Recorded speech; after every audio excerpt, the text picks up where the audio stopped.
तो कल के क्लास में क्या पढ़ा था भाई? किसी को याद है? याद आ सबके पास है कि ऐसा नहीं कि गजनी वाला काम हो जाता है 15 मिनट में बोल गए? नहीं तो 15 मिनट क्या है, तो काफी देर हो गया। नहीं तो बताओ क्या पढ़ा था कल? कुछ पढ़े भी थे या नहीं पढ़े थे? क्या जी? आवाज नहीं आ रहा लगता, नहीं? हम्म,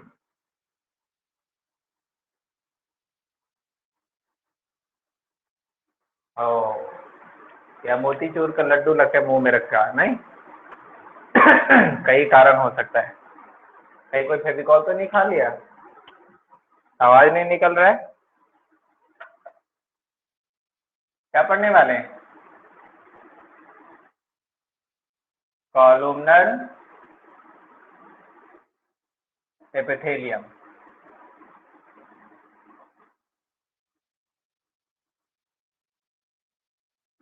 कॉलुमनर एपिथेलियम। ठीक है। तो अगर हम बात करेंगे तो ये कैसा हो जाएगा, किस तरह के सेल का बना होगा? लगता है ना कि टॉल सेल होगा, सिलिंड्रिकल सेल होगा, लंबा सा, है ना? ठीक है। सरफेस इसका पॉलीगोनल व्यू दे देगा। किस तरह से है? तो आप कह सकते हैं यहाँ पर इस तरह से लिख सकते हो, एक पॉइंट, है ना?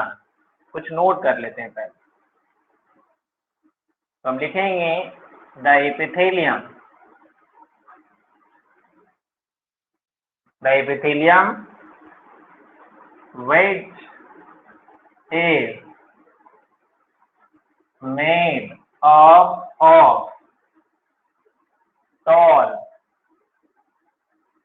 tall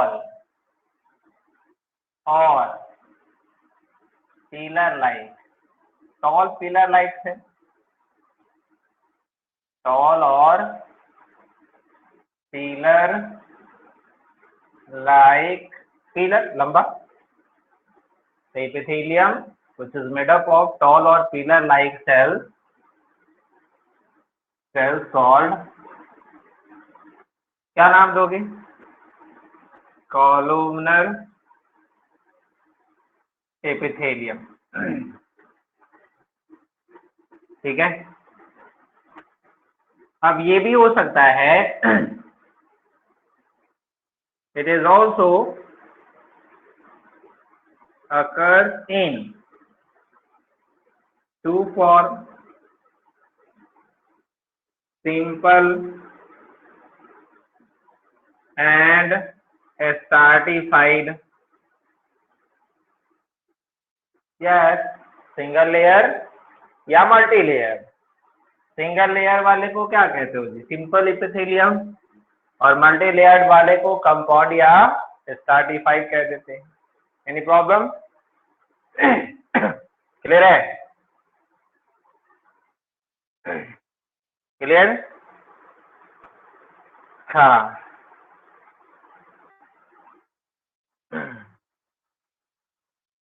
चलिए अब आगे हम समझते हैं इतना लिखने के बाद कि स्ट्रक्चर कैसा होता है।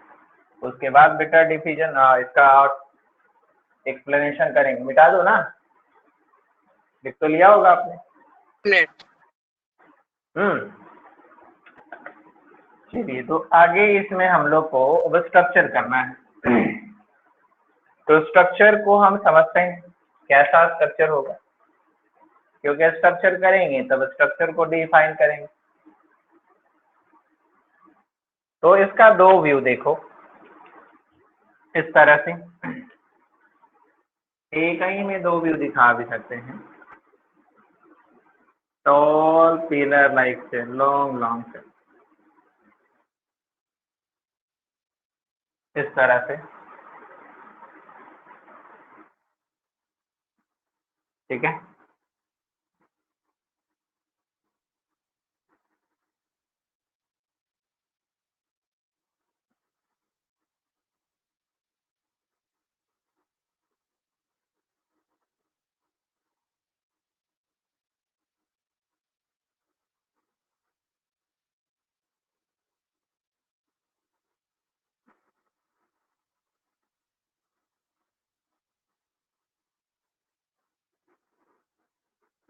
इस तरह से ये हो गया टॉल पिलर लाइक सेल।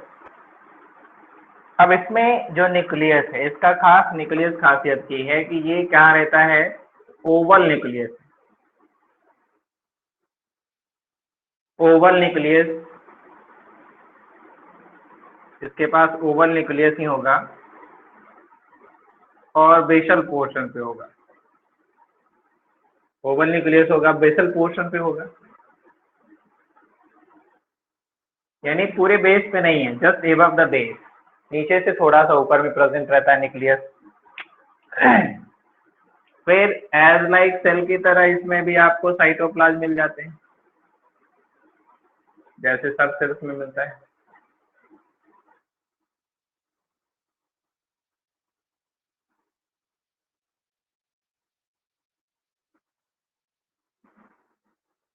इस तरह से पिलर लाइक सेल।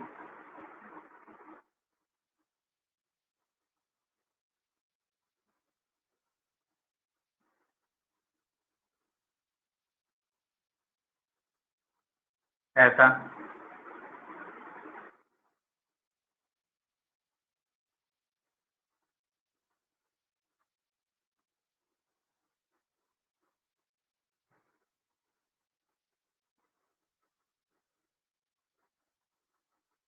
और या तो होगा ही, अगर ये एपिथेलियम है तो सरफेस पे क्या, यहाँ बेसल पोर्शन पे क्या रहेगा, बेसमेंट मेम्ब्रेन।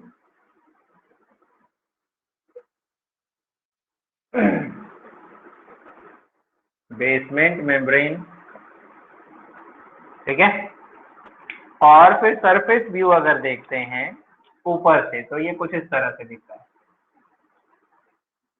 पीछे से और भी टॉल सेल्स होंगे, इस तरह से टॉल सेल्स,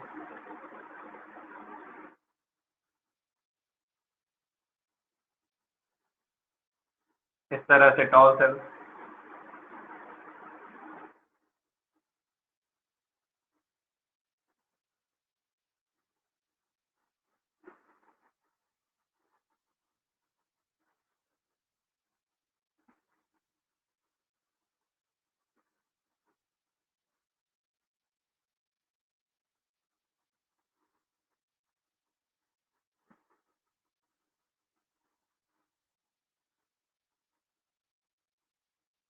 है ना। इस प्रकार से बैक साइड से बहुत सारे सेल्स, टॉल सेल्स रहते हैं। लेवल कर दूं तो ये कॉलमनर सेल हो गया। कॉलमनर सेल में ये सभी क्या हो गए, तो साइटोप्लाज्म हो गए। और ये हो गया न्यूक्लियस, ये हो गया बेसमेंट मेम्ब्रेन, ठीक है। और क्या, बीच में एक सेल से दूसरे सेल के बीच में क्या है,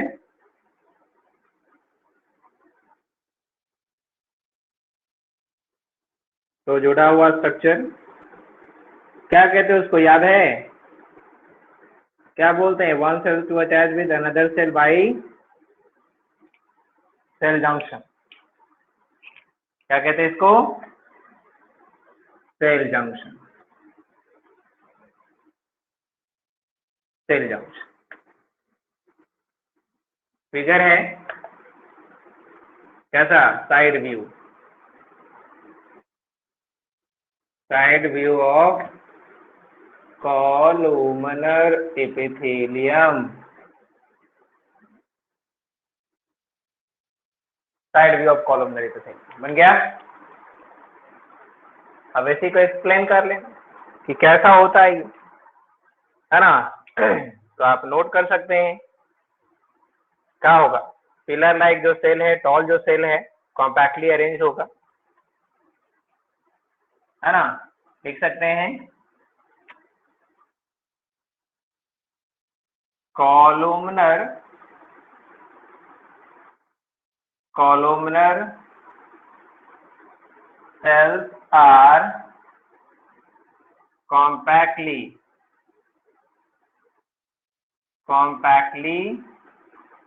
arranged and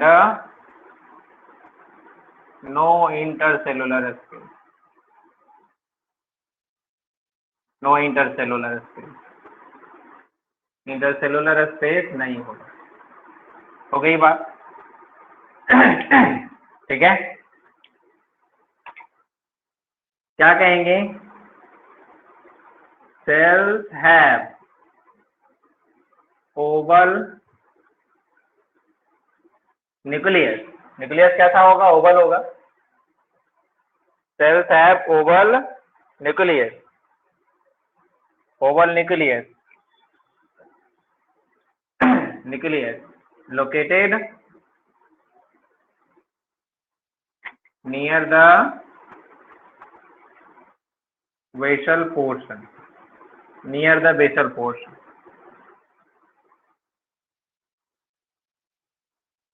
ठीक है, near the basal portion. Sir figure धुंधला धुंधला आ रहा है, साफ नहीं आ रहा है। देख लो,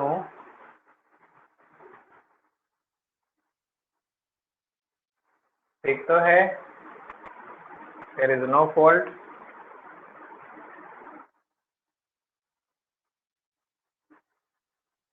ठीक है, क्लियर? सर ऑन आप एंड ऑन के बाद क्या लिखे हैं? And no intercellular space. And no intercellular space. जब कॉम्पैक्ट अरेंजमेंट होगा तो इंटरसेलुलर स्पेस नहीं होगा। सेल्स न्यूक्लियस ओवल होता है, ओवल न्यूक्लियस प्रेजेंट है, ओवल न्यूक्लियस प्रेजेंट है, न्यूक्लियस। ठीक है, कहाँ लोकेटेड है न्यूक्लियस? तो near the basal portion, near the basal portion. ठीक है, अब कह रहा है कि इसका जो फ्री सरफेस है, इसमें आपको जो है माइक्रोविली और सीलिया मिल सकता है। तो लिख सकते हैं free surface, free surface may be smooth or bear microvilli और सीलिया। ठीक है, माइक्रोविली और सीलिया क्या करने के लिए? For increasing surface area, surface area and movement of particles, movement of particles, particles के मूवमेंट के लिए, अट्रैक्ट करने के लिए। ठीक है,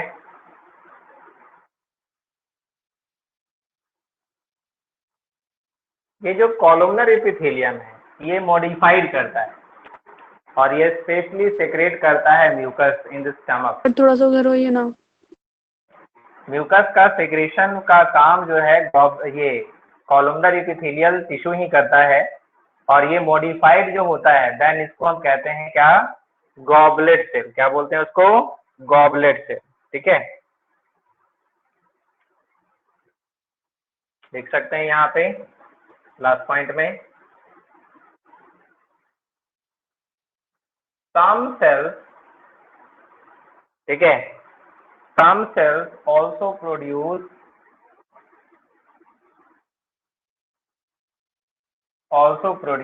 mucus, also produce mucus, mucus, and they are called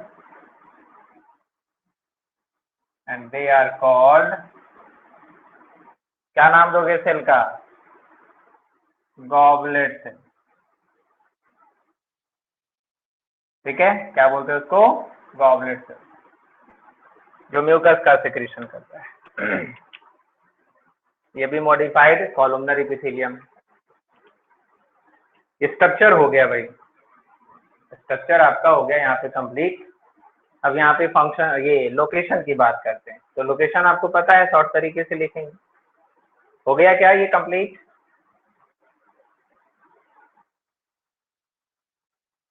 note कर लिया आपने? बता दो, बता दिया करो, है ना, समय लगता है। बोलते नहीं हो इस कारण से बेफालतू में जो है यहाँ पे स्क्रीन रुका रहता है ना। फटदे हो जाए बोल दिया करो ताकि आगे काम पड़े। आपका नॉर्मल क्लास नहीं है कि मैं देख रहा हूँ। चलिए, तो टॉपिक यहाँ पे हमारा है लोकेशन। कहाँ ये मिलेगा? तो जहां जहां मिलता है सिंपली हम वहां पे नोट कर देते हैं कि कहाँ मिलता है। ठीक है, तो नंबर पॉइंट कर लेते हैं। लाइनिंग लेयर सर थोड़ा बड़ा बड़ा लिखिए ना। लाइनिंग लेयर ऑफ स्टमक नहीं दिखता है क्या? No sir. हाँ जी, किसी को नहीं दिखता है। Lining layer of stomach, lining मतलब इनर लाइन, है ना। Lining layer of stomach comma small and large intestine, इन सब जगह पे मिलता है। ठीक है, ओके।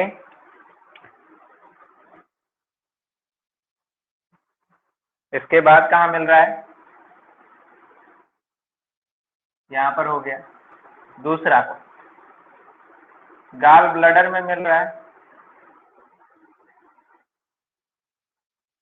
गॉल ब्लैडर जो बाइल स्टोर करता है, गॉल ब्लैडर में मिलता है। इसके साथ फिर आपको और मिल सकता है digestive gland of stomach, digestive gland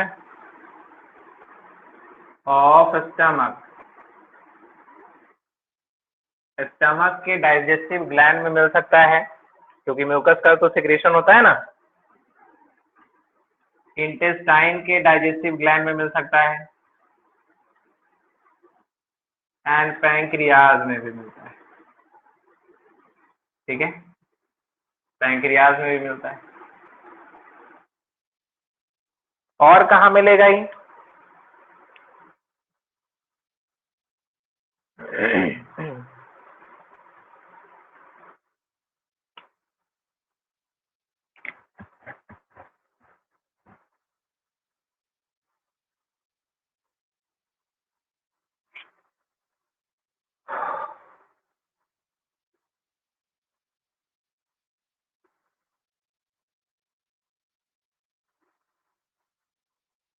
ठीक है,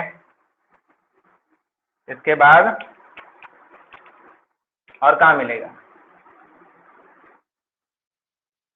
म्यूकस सेक्रेटिंग, जो म्यूकस सेक्रेट कर रहा है वो mucus secreting goblet cell, goblet cell are found in lining layer of stomach में मिल रहा है। म्यूकस जो सेक्रेट कर रहा है वो स्टमक में मिल रहा है, इंटेस्टाइन में मिल रहा है,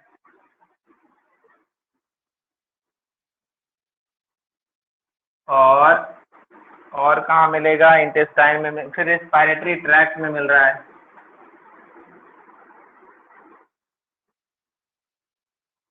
रेस्पिरेटरी ट्रैक्ट etc, कई जगहों पे मिल रहा है ये।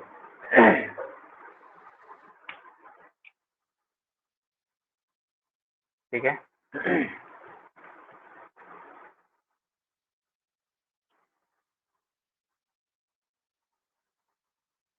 एक होता है स्यूडो स्ट्राटिफाइड कॉलमनर एपिथेलियम, मैं बताऊंगा अभी। ये हो गया, लोकेशन लिख लिया। स्यूडो स्ट्राटिफाइड कॉलमनर एपिथेलियम में बता रहा हूं कैसा होता है, तो उसको ध्यान से देखिएगा क्या होता है उसमें। ध्यान, इस तरह से टॉल सेल्स होते हैं। अभी रुक जाएगा, बनाएगा कोई नहीं।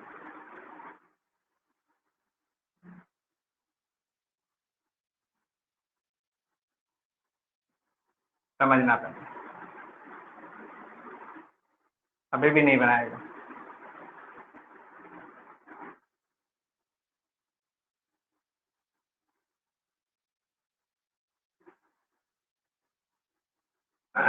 ठीक है,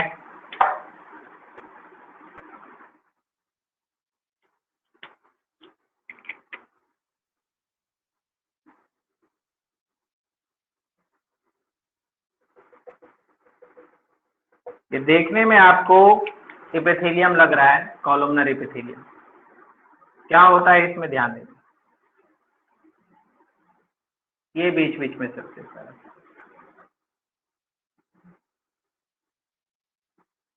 इस तरह का सेल्स होता है।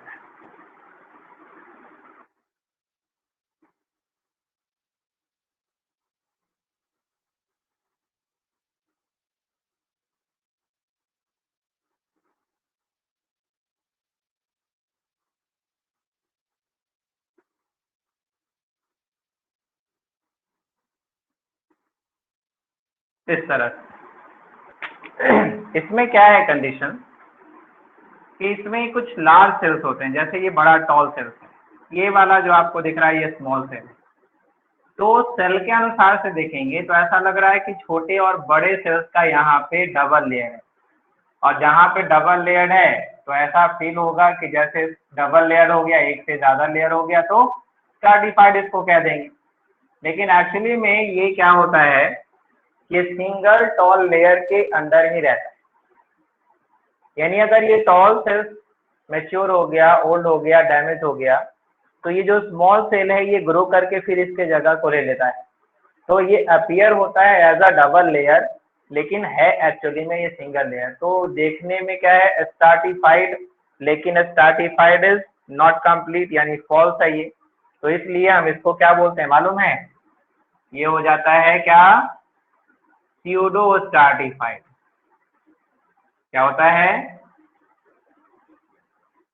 Pseudo stratified columnar, pseudo stratified columnar. ठीक है, ये देखने में लगता है। ये स्यूडो स्ट्राटिफाइड जो कॉलमनर एपिथेलियम है ये प्रेजेंट रहता है एपिग्लॉटिस में।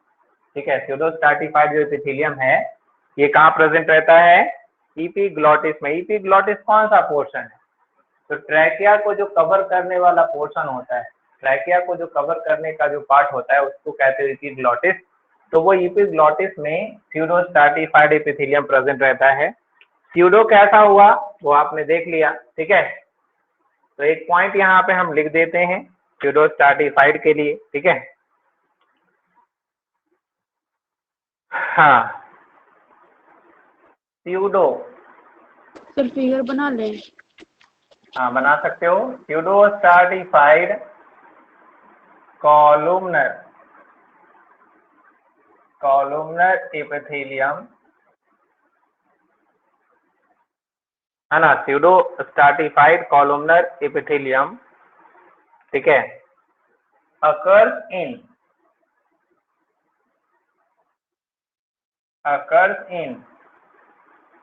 नेजल, यानी नाक में, नेजल।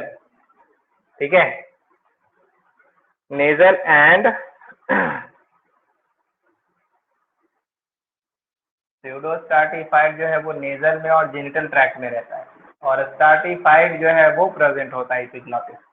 तो अच्छा, वहां पे बियर एंड टीयर होता है, मिस्टेक हो गया। तो नेजल एंड जेनिटल ट्रैक्ट में ये प्रेजेंट होगा, यानी नोज में, और जो जेनिटल ट्रैक्ट है, रिस्पायरेटरी जो ट्रैक्ट, सॉरी रिप्रोडक्टिव जो ट्रैक्ट है उसमें प्रेजेंट होगा। और स्ट्राटिफाइड को यहाँ लिख देते हैं, स्ट्रैटिफाइड जो कॉलुमनर है यानी जो मल्टी लेयर्ड कॉलुमनर हो जाएगा वो लिख दे रहा हूं यहाँ पे, स्ट्रैटिफाइड कॉलुमनर है ना, स्ट्रैटिफाइड कॉलुमनर एपिथेलियम, एपिथेलियम ये कहाँ मिलेगा? Stratified columnar epithelium form covering, हाँ covering layer of, covering layer of epiglottis, ये बनाता है। वो मिस्टेकली बोलते चले गए, इसकी बात होनी थी, ठीक है। तो स्यूडो स्ट्रैटिफाइड जो है वो नेजल चैम्बर में और रिप्रोडक्टिव ट्रैक्ट में मिलेगा, और स्ट्रैटिफाइड मल्टी लेयर जो होता है वो एपिग्लॉटिस में मिलता है। चलिए लोकेशन काफी अच्छी तरीके से यहाँ पे हो गया। अभी थोड़ी फंक्शन की बात करनी है।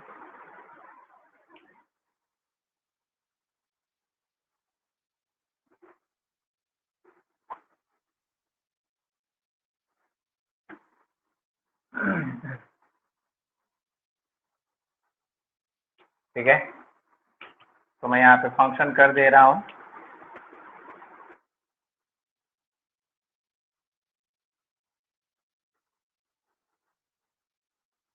ये दिखता है क्या?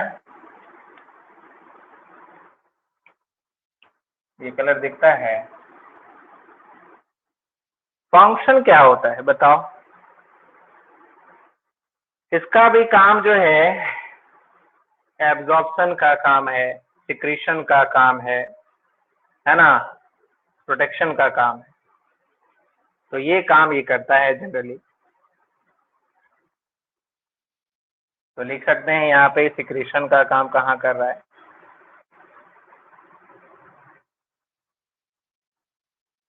तो लिख सकते हैं secretion of mucus by goblet, by goblet cells, ये हो गया सिक्रीशन का काम। इतना ही नहीं और भी काम करता है, ठीक है। Absorption, absorption by cell lining, by cell lining, ठीक है, सेल लाइनिंग इन स्टमक में,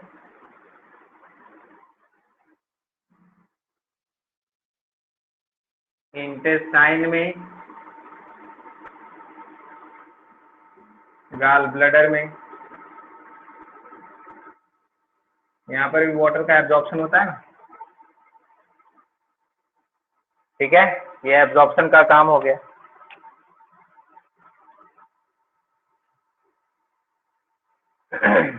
ओके,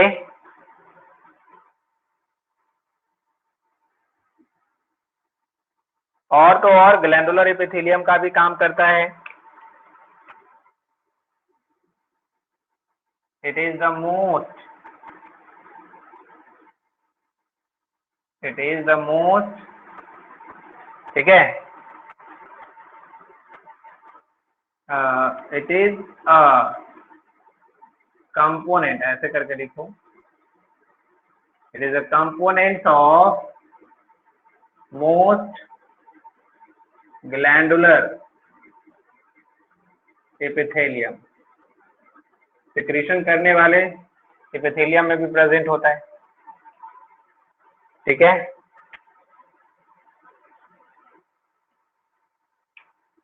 और क्या, प्रोटेक्शन भी दे रहा है, being a surface layer, being a surface layer provide protection protection to underlying surface. बस इतना ही लिखो, काफी है। नीचे के सरफेस को प्रोटेक्शन भी देगा। ये ऐसे लिख दो, प्रोटेक्शन टू अंडरलेइंग टिश्यूज। दूसरे टिश्यूज को प्रोटेक्शन देता है जो इसके नीचे प्रेजेंट है। That's all. कॉलमनर एपिथेलियम हो गया कंप्लीट।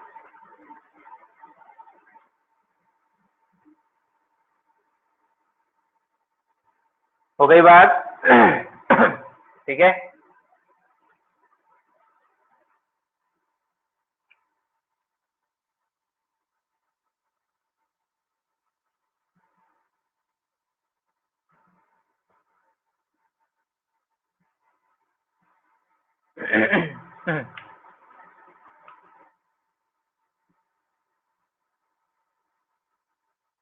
हो गया? Yes sir.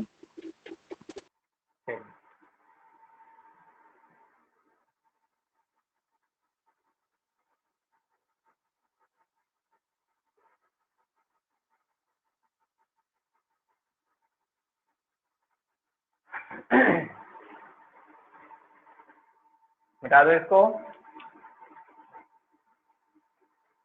Yes sir.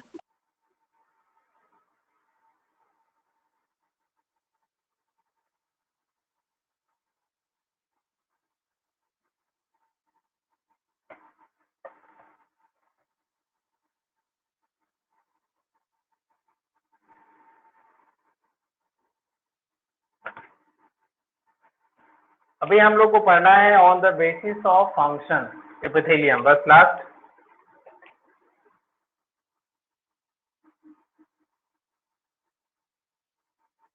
On the basis of function epithelial epithelium is of following type.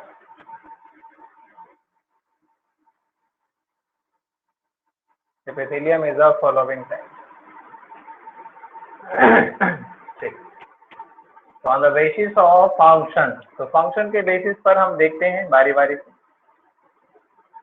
Figure सब वही है कॉमन, बस नाम दे देते हैं sensory epithelium.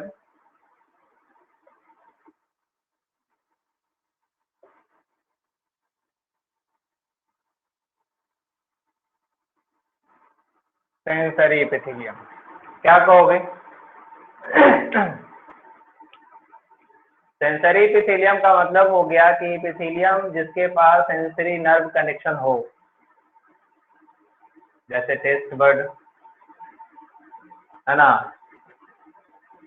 Nasal epithelium.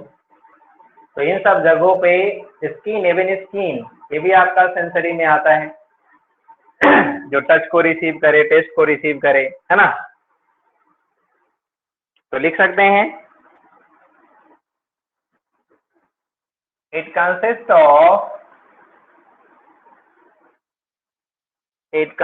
of a special columnar cells which contain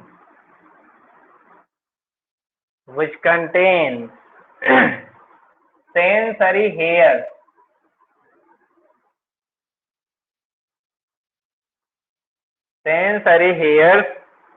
on their free surface,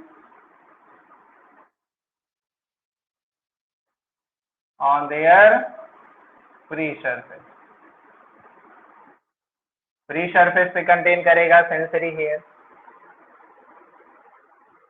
ठीक है। क्या करता है ये?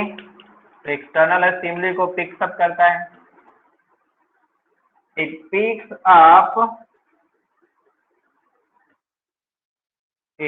Up external stimuli. External stimuli यानी एक्सटर्नल जो सेंसेशन है उसको It picks up external stimuli with the help of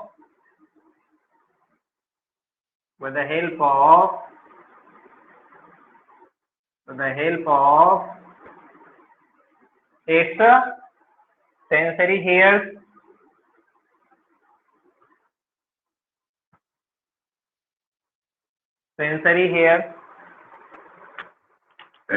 ठीक है।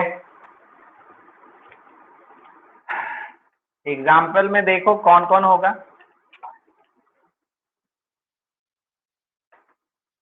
नेजल ऑल्फैक्टरी एपिथेलियम जो नोज में है,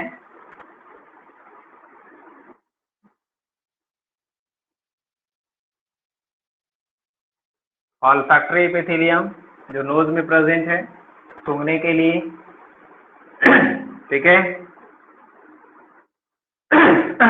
ठीक है, इसके बाद जो है टेस्ट बड्स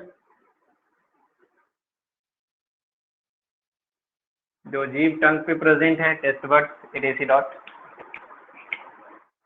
इसके बाद सेकेंड नंबर में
सर लीव हो गया।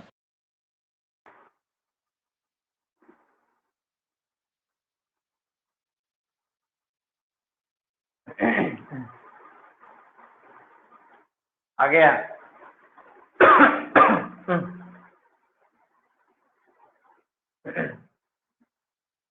तो देखिए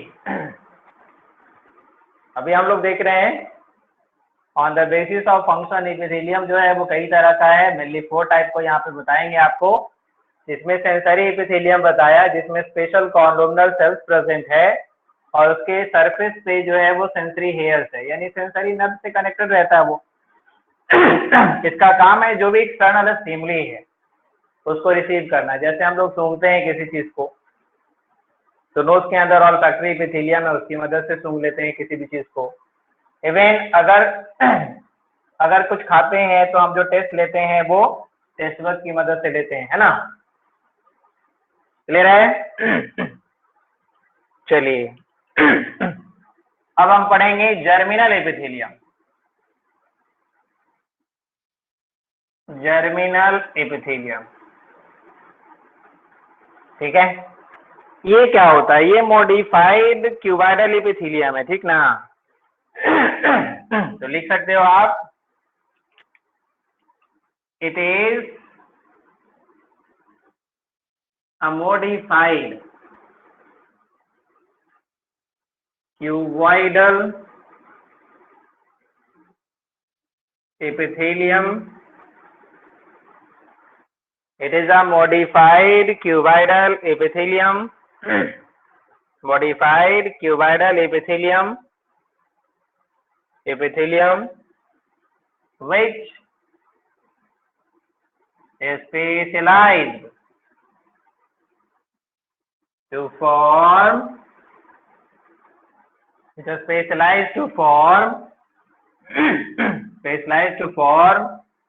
gametes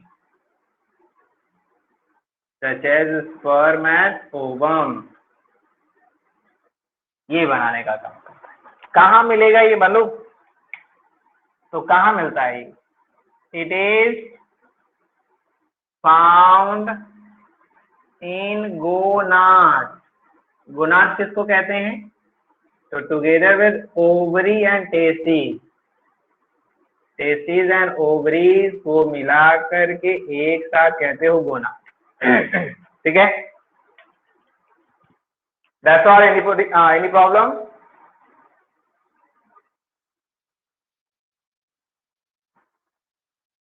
चलिए अब हम लोग पढ़ेंगे इसका थर्ड नंबर, इसको कहते हो ग्लैंडुलर एपिथेलियम.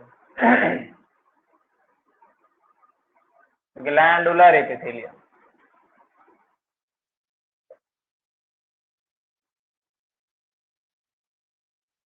ग्लैंडुलर एपिथेलियम ये क्या हो सकता है? हेलो, तो ये भी क्यूबाइडल और कॉलमनर हो सकता है. ठीक है,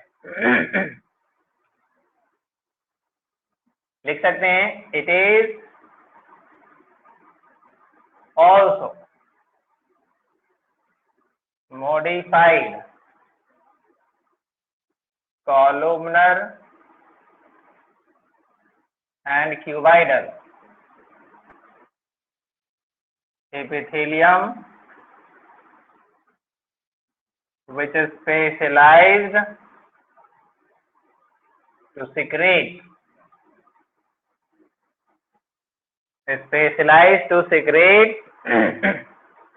chemical substance.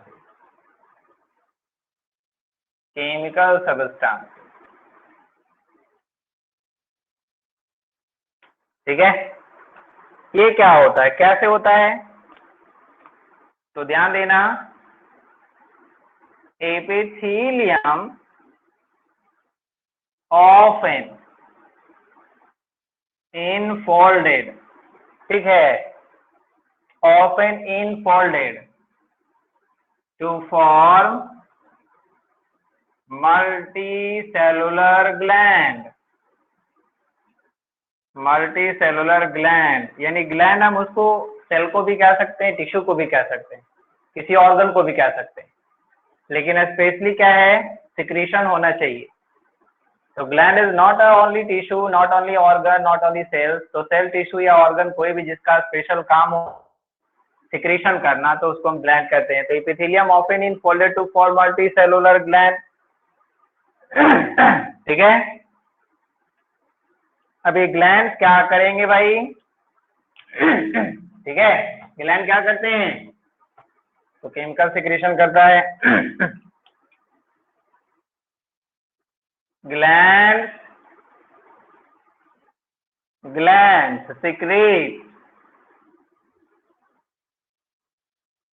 secretes chemical substance like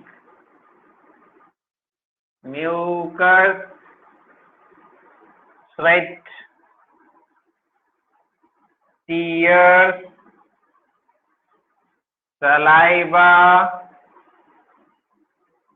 enzymes,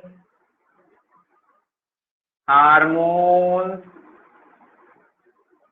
ADC dot. बहुत सारे चीज सेग्रेट करता है. हो गया? ठीक है, अब कह रहा है कि जो एंजाइम सलाइवा ये सब सेक्रेट करेगा, हार्मोन सेक्रेट करने वाले को क्या बोलते हैं? Endocrine gland. और बाकी ये सब जो सेक्रेट कर रहा है वो बेसिकली क्या कहलाएगा? Exocrine gland. ये होता है डक्टलेस, ये होता है डक्टफुल ग्लैंड, और ये होता है डक्टलेस ग्लैंड, है ना। इसमें ट्यूबलाइक स्ट्रक्चर होता है, इसमें ट्यूबलाइक स्ट्रक्चर नहीं होता है।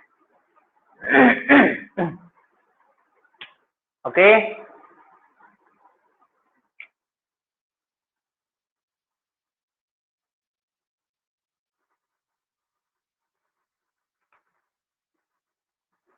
चलिए, तो ये हो गया, काफी आसान सर है। नीचे नहीं मिटाइएगा। ओके, तो अब यहाँ पे हम करने वाले हैं नंबर 4। क्या बता दो जरा, क्या होगा? Ciliated epithelium.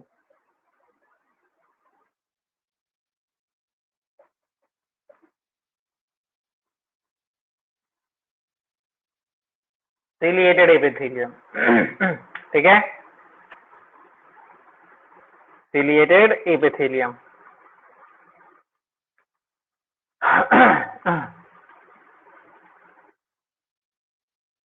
ओके, तो बस इतनी सी बात कह लो कि कॉलमनर और क्यूबाइडल ही है ना।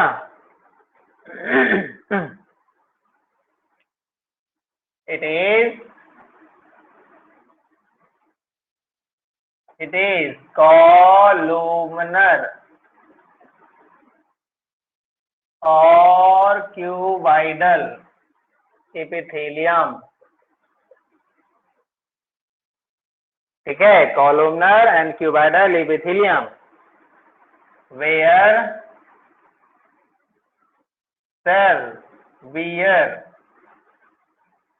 cilia on free surface।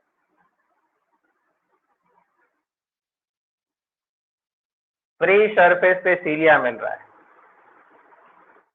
ठीक है। अब इसमें बात है कहाँ कौन होता है।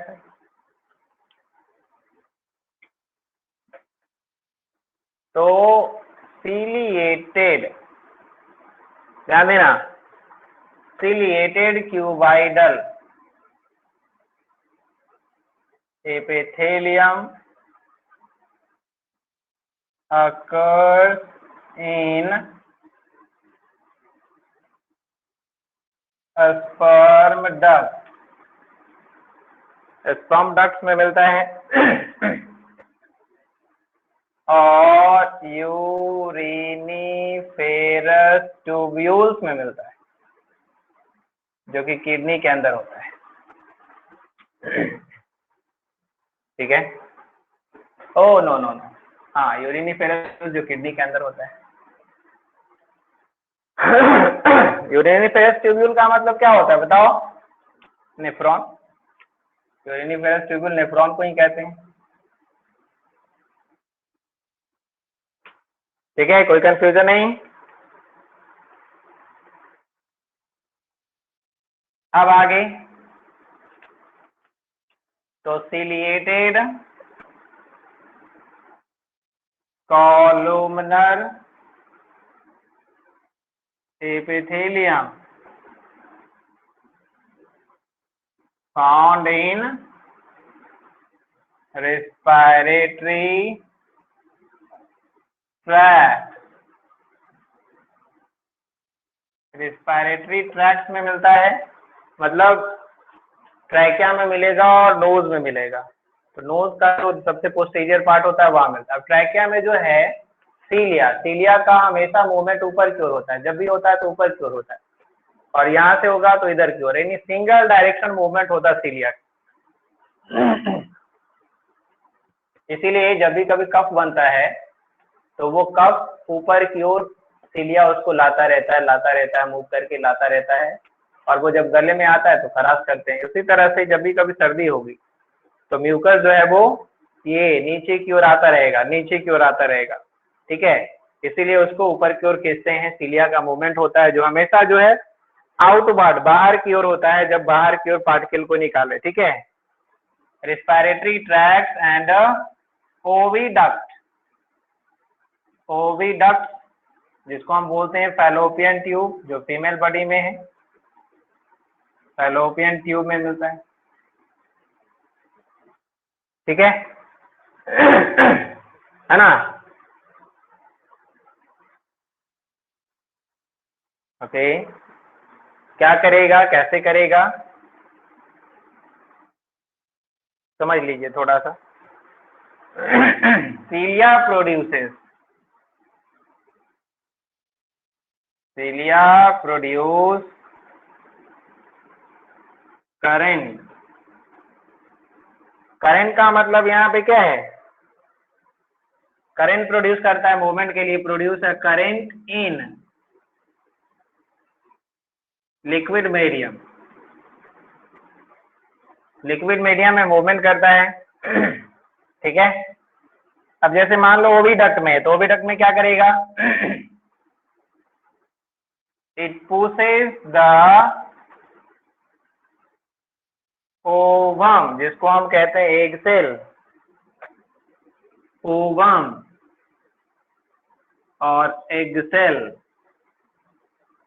इन ओविडक्ट। और कहाँ क्या काम करेगा, ठीक है,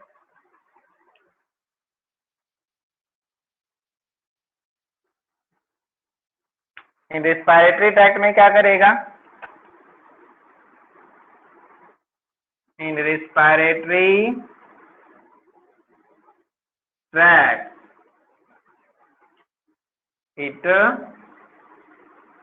trap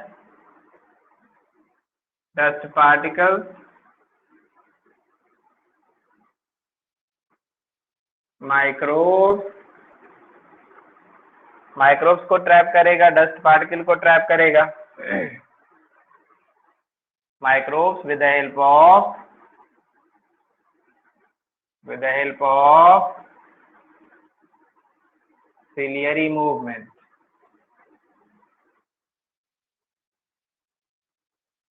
with the help of ciliary movement, cilia के मूवमेंट के कारण।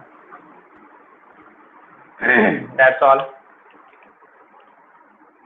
एपिथेलियल टिश्यू हो गया कंप्लीट। ठीक है,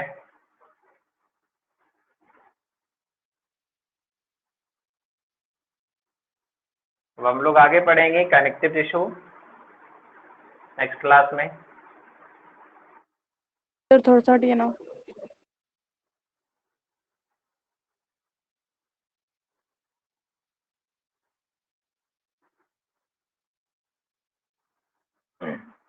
स्क्रीनशॉट कर लेंगे आप। अब जैसा न्यूज़ मिलता है उस अनुसार से क्लासेस होगी, और अगर मुझे टाइम मिला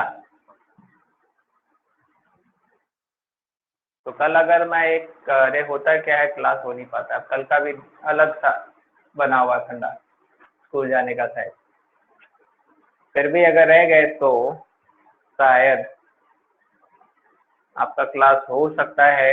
अगर होगा तो मैं कल नर्वस टिश्यू पढ़ा दूंगा, क्योंकि नर्वस टिश्यू वन क्लास एक ही क्लास में आपका कंप्लीट हो जाएगा जो भी है। नर्वस टिश्यू एक क्लास का हो गया, 3 3 6 7 7 8 क्लास होगा तो ये पूरा फिर से खत्म हो जाएगा आपका। 1 वीक का और बच गया है, 1 वीक और अगर चलता तो ये टिश्यू हो जाता पूरा कंप्लीट। ठीक है, और तो यूट्यूब पे डाल दीजिएगा। अरे यूट्यूब पे पढ़ता नहीं ना कोई, प्रॉब्लम यही है।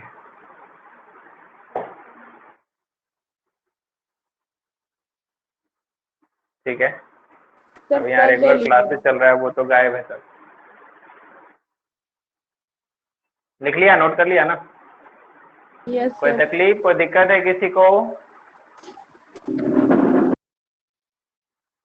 कोशिश तो किया गया है कि आपको समझ में आ जाए, कोई परेशानी ना हो।